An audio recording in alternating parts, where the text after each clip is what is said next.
ini kami dari kelompok 3 akan mempresentasikan hasil diskusi kami mengenai dominasi VOC dalam ekonomi politik di Kesultanan Banten. Sebelumnya, perkenalkan nama saya Nabila Kiara Aida Pegwati dari nomor 23. Saya Samanda Zara Nugrahan dari absen 31. Saya Salma Radia Putri Heria dari absen 30. Saya Sivana Diakna dari absen 33. Saya Maulana Hardi Irsyad dari absen 17. Saya Lutfiana Zakia Azahra dari absen 16. Yuk disimak penjelasan dari kami. Yuk. Yang pertama adalah latar belakang Kesultanan Banten. Kesultanan Banten berdiri pada pertengahan abad ke-16 dan sebagai salah satu kerajaan Islam yang berpengaruh di pesisir barat Pulau Jawa. Banten memiliki posisi geografis yang sangat strategis, terletak di pesisir Selat Sunda, sehingga Banten menjadi gerbang penghubung antara Jawa dan Sumatera, serta jalur perdagangan internasional yang penting. Hal ini menjadikan Banten sebagai pelabuhan utama yang ramai dikunjungi oleh pedagang asing dari berbagai bangsa, seperti Arab, Tiongkok, India, hingga Eropa. Sejak awal berdirinya, Banten sudah dikenal sebagai pusat perdagangan lada dan beras. Lada menjadi komoditas primadona yang sangat dicari oleh pedagang asing, termasuk bangsa Eropa. Keberadaan komoditas ini menjadi faktor yang penting yang mendorong kemajuan ekonomi Kesultanan Banten. Tujuan bangsa Barat berlayar ke Kesultanan Banten yaitu yang pertama gold, yaitu mencari kekayaan dari perdagangan rempah-rempah, yaitu lada. Yang kedua, glory, yaitu memperluas wilayah dan kejayaan bangsa mereka. Yang ketiga, gospel, menyebarkan agama Kristen. Terima kasih. Masa kejayaan Kesultanan Banten.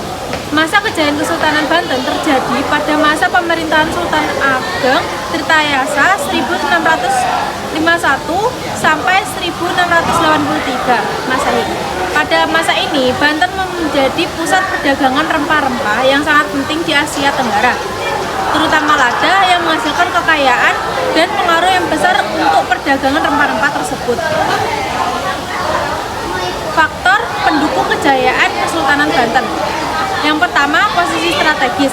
Letak Banten di ujung barat laut Pulau Jawa, tepatnya di Selat Sunda, menjadikannya lokasi yang strategis untuk perdagangan. Selat Sunda merupakan jalur penting yang menghubungkan Jawa dengan Sumatera dan jalur perdagangan internasional.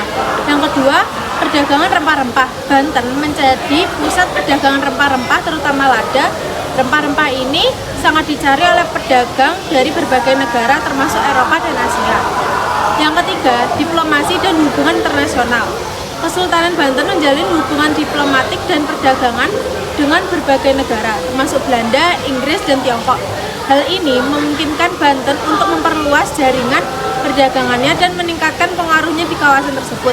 Yang keempat, infrastruktur yang maju. Banten memiliki pelabuhan yang ramai dan fasilitas perdagangan yang memadai. Sultan Ageng Tirtayasa membangun armada laut yang kuat, bahkan mencontoh model kapal Eropa dan memperkerjakan tenaga ahli dari Eropa. Terjadinya konflik internal. Konflik internal terjadi antara Sultan Agung Tirtayasa dan Pangeran Purbaya yang disebabkan oleh perbedaan pandangan mengenai kebijakan politik dan hubungan dengan VOC. Pangeran Purbaya, putra Sultan Agung Tirtayasa, cenderung lebih lunak terhadap VOC, sedangkan Sultan Agung Tirtayasa sangat menentang keras pengaruh VOC di Banten. Konflik ini menyebabkan perpecahan dalam tubuh keluarga kesultanan dan Pangeran Purbaya bekerjasama dengan VOC untuk melawan ayahnya sendiri, yang berujung pada penangkapan dan pengasingan Sultan Agung Tirtayasa pada tahun 1680, melemahkan posisi Kesultanan Banten dan memperkuat VOC di wilayah tersebut. Peran VOC dalam memanfaatkan konflik internal. Peran VOC dalam memanfaatkan konflik internal di Indonesia sangat besar, terutama pada masa awal mereka datang di abad ke-17. Mereka menerapkan strategi Divide et Impera atau politik adu domba untuk memperkuat kekuasaan. Yang pertama, memecah belah kekuatan lawan, Divide et Impera. Kedua, memihak salah satu pihak untuk keuntungan dagang. Ketiga, mengikat perjanjian monopoli rempah-rempah. Keempat, mengambil ahli pelabuhan dan benteng penting. Kelima, mengendalikan kerajaan lewat penguasa boneka.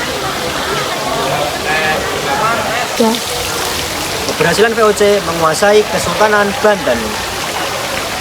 Kesultanan Banten adalah salah satu kerajaan Islam maritim kuat di pesisir barat laut Pulau Jawa pada abad ke-16 dan abad ke-17. Letaknya strategis di Selat Sunda, menjadikannya pusat perdagangan rempah-rempah dan pelabuhan internasional yang ramai. Banyak bangsa asing yang berdagang di Banten, termasuk Portugis, Inggris, dan Belanda. Awal hubungan VOC dan Banten. Pada tahun 1603, VOC membuka kantor di Banten. Awalnya, hubungan damai. VOC membeli lada dari Banten. Namun, VOC tidak suka Banten berdagang bebas dengan bangsa lain, termasuk Inggris dan pedagang Asia. Persaingan dagang ini memicu ketegangan.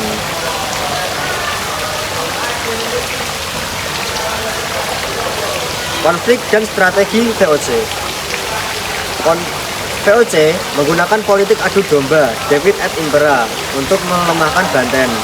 Kesultanan Banten saat itu dipimpin Sultan Ageng Tirtayasa pada tahun 1651 dan 1682 yang menolak monopoli VOC dan tidak ingin memperkuat armada dagang sendiri.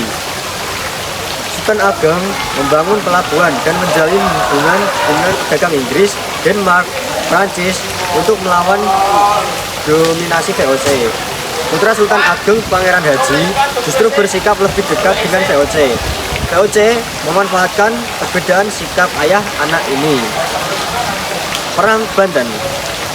Pada tahun 1680 terjadi perang saudara antara Sultan Ageng Tirtayasa dan Sultan Haji antara ayah dan anak. VOC mendukung Sultan Haji dengan pasukan dan senjata. Pada tahun 1682, Sultan Ageng ditangkap dan diasingkan ke Batavia, kemudian meninggal dalam tahanan. Sultan Haji diangkat sebagai sultan di bawah pengaruh VOC. Akibat Perang Banten. Banten kehilangan kemerdekaan politik dan ekonominya. Perdagangan lada dan rempah diatur oleh VOC. Banten harus menutup pelabuhan untuk bangsa lain kecuali VOC. Secara bertahap, Banten menjadi wilayah kekuasaan Belanda sepenuhnya, hingga akhirnya dihapus sebagai kesultanan pada tahun 1813 oleh Gubernur Jenderal Thomas Stamford Raffles masa pendudukan Inggris di Jawa. Dan sekian, terima kasih. Keterkaitan ekonomi politik dalam penjajahan VOC di Kesultanan Banten. Kesultanan Banten abad ke-17 adalah pusat perdagangan lada penting di Selat Sunda. VOC berusaha memonopoli perdagangan, namun ditolak oleh Sultan Ageng Tirtayasa. Konflik internal antara Sultan Ageng Tirtayasa yang menolak VOC dengan putranya Sultan Haji yang pro dengan VOC dimanfaatkan VOC untuk mengadu domba. Dengan bantuan militer VOC, Sultan Haji berhasil merebut kekuasaan dan kemudian memberikan hak dagang istimewa kepada VOC. Hal ini melemahkan pertahanan Banten, mengubah kebijakan perdagangan menjadi menguntungkan VOC dan mengikis kedaulatan Banten.